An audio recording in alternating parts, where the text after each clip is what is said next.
Hi, I'm Phil Anderson, and I'm running for United States Senate to represent Wisconsin.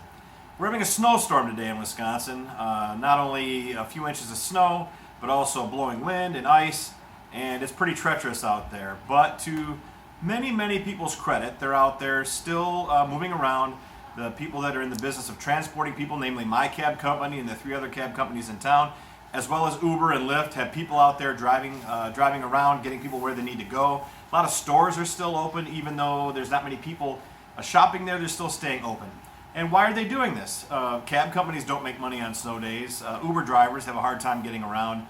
Convenience stores and restaurants, various types of stores stay open, even though there's not much money in it. Well, I would argue that this stretches and enhances the definition of profit as we use it in terms of free market economics.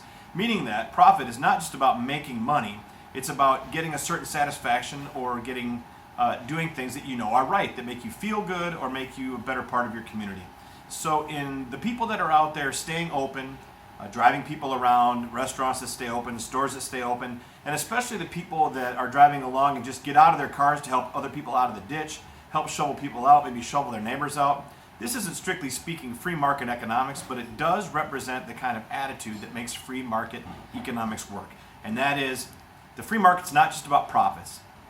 True capitalism is not simply about monetary profits, but also people doing the right thing.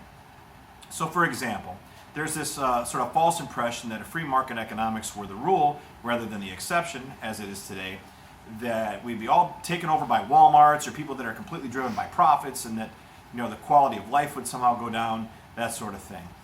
But the fact is that whenever you make a purchase, you make a decision not only about what costs the least or what profit you can make, but also that represents your ethics and your morals and your desires. So if you choose to buy something locally at a higher expense rather than buy something that was made in another state or another country, you're making that choice and you derive a profit from that. A psychic profit is the technical term.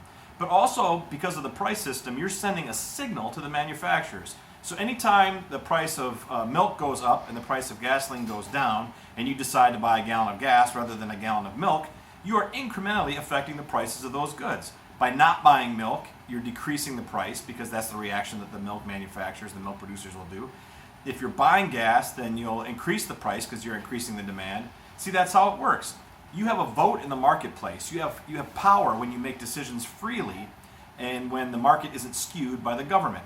So that's how the free market works, but there's also the choices that you make that are psychic profit. So don't forget and don't conflate the idea of monetary profit with psychic profit. And I guarantee you out there today, in the snowstorm in Wisconsin, in the terrible storms in Texas and all over the country, that there are people out there working and deriving profit not by making money, but by the feeling that they get, maybe the congratulations, maybe the good feeling they get inside that corresponds to how they were brought up, the good feeling that they get of helping their community in a time of need.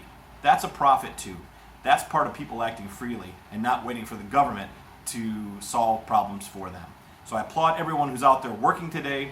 Congratulations, you're doing an excellent job, and hopefully you're doing it for all the right reasons. Thanks, and I'll talk to you tomorrow.